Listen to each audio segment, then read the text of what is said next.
Welcome back to my channel. Oh, welcome to my channel. So guys, today's title is Namibians crossing into Botswana using their ID cards and not the passport. And Botswana passport holders, Botswana citizens, Botswana ID card holders using IDs to cross into Namibia. You know, when I look at my ID, I don't believe this is the year I was born. I'm not this old.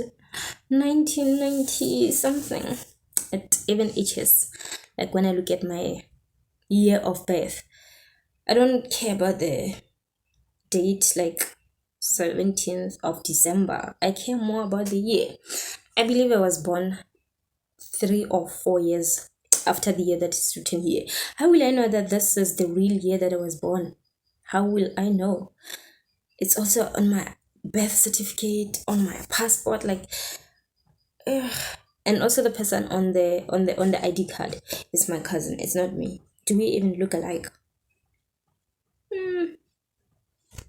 ID photos will humble you, girls. Will humble you. Anyway, this is what we're going to talk about. Botswana using their IDs to cross into Namibia, or Namibians crossing into Botswana using their ID cards. Welcome back to my channel. If you are a returning subscriber, this beautiful breathtaking African girl is Ulikela Pili, and thank you so much for being here. If you are a returning subscriber, you are the real MVP, and if you are new here, please.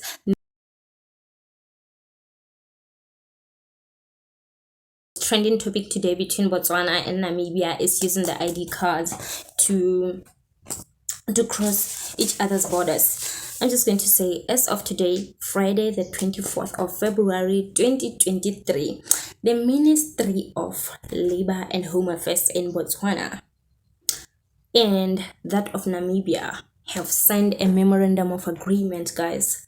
A memorandum of agreement that we start using our ID cards if we want to cross to the other country. And I've seen the reaction on social media. I mean, everyone is happy, but I mean, if you don't have the 260 pillar together passport, do you even have money to travel? Like, do you even have money to travel? Like, from Gaborone to Charles Hill or Mamuno is like 250 pula, and then from there, maybe you are going to Windhoek. How much will it be? How much will it cost? If you don't have 260 pula for passport, I don't think you have the money to travel to Namibia. But anyway, the good thing is that the bilateral relations between the two countries are getting strengthened. As of today, people will be crossing to meet their relatives in Namibia.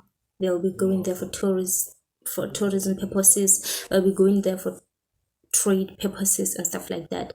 And the thing that makes us happy the most is that if you forgot your passport and you have your ID in your wallet, you won't even have to freak out. You can still use your passport if you love stamps, because if you're someone like me, you'd really love to have stamps on your passport so that it gets full, and then you get another one and it say, you know what, I have really traveled. But anyway, let's get to the matter of today. Using your ID cards doesn't mean that you're not going to, doesn't mean that the movement isn't regulated. When you cross into a border, they are going to make sure that they get all your details, and it's in the computers, into the immigration computers, just in case you are running from your criminal activities and the police are looking for you the other side. Then just know that they will say, no, this person has actually come to our side. So if you are Botswana running to Namibia because you have committed a criminal offense, just know that they will be there. Your details will be at the border.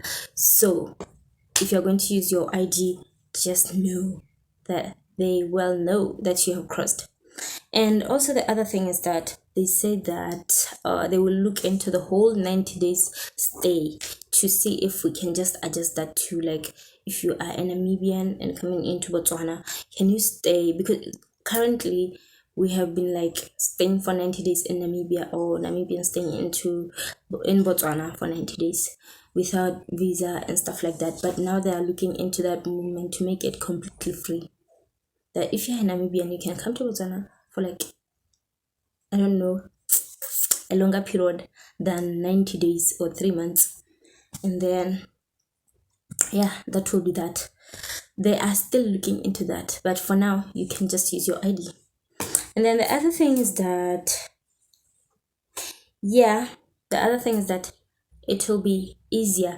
I mean, if you are into trades and stuff like that, it will be easier for you to move your goods and business across the two countries because, you know, and the thing is that we as Botswana, I know that people have been asking, what are we gaining from this? What is Namibia gaining from this? I mean, we are gaining a lot. There's no one who's exploiting another one because the two countries are economically on the same level. So what we have is a very good thing going on.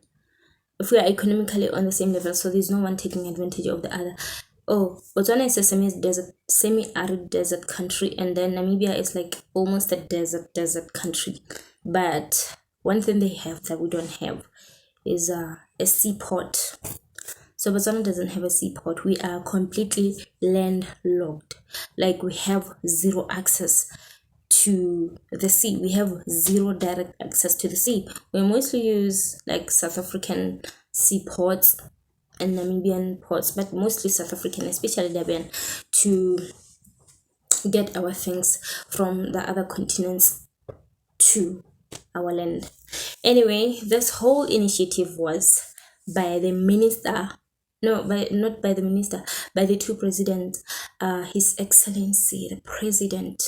No, it's supposed to be like the president of Botswana, His Excellency Dr. Mokgweetsi Eric Masisi, and the head of state of the Republic of Namibia, whose name is, I'll just have to read this out so that I don't forget. H.G. Geingob, His Excellency Dr. H. Oithage G. Geingob. I don't know if I have read the name correct, but I hope it's correct. And if it's not correct, just correct me, okay? Just teach me the right way to say the name, because there is one thing about mispronouncing someone's name, you know? Just like calling a spark a flame or a flame a spark. We just don't want to crash, okay? Anyway, down in the comments section, please tell me, do you think it's a good idea that we will be able to cross into each other's countries using only ID cards? I mean, the ID card obviously has to be like valid. That means it has to be right on dates, like it should not be expired. For me, I think it's a good thing for those who have like relatives in Namibia or who live, yeah, on border sides, and then they just want to be like crossing all the time. That is a good thing. Also, the whole thing that we will be crossing into the other country without our passports, using only IDs. The whole memorandum of agreement was signed at the Mamuno / Trans-Kalahari border in Namibia today. So when I go to Namibia, I will make sure that I document the whole thing using my ID. Like, oh, so it's real, which will be like in less than 5 months. Right now, I'm planning to go to Cape Town next week or in 2 weeks' time. But when I come back, I will be preparing for the Nama festival that I will be attending. And then from there, I will be preparing for my Namibian trip, which I will take you guys to or into, in which you guys will come along, and just we will make sure that really this things works. Anyway, thank you so much for 200 subscribers. I'm so grateful, you know. This is growth, guys. This is growth. So I'm so grateful for 200 subscribers. So grateful to be alive and talking and healthy and saying I'll be able to travel with my Oma. Anyway, I'll see you guys on the next video, which is about me going to my dentist and removing this tooth. There's a tooth that I really have to remove. It's painful. It aches. Usually when it's cloudy, it starts aching and then it's giving me problems, and then I have a headache and stuff like that. So I'll be doing it at the government hospital, which is 100% free. So when I go to the hospital, I will be going with you guys to show you around the hospital and to show you the whole process of a tooth removal. This one needs to be filled, you know. I will tell you the whole story about it in the next video, but for now, don't forget to subscribe, don't forget to look for my older videos, and then we will talk.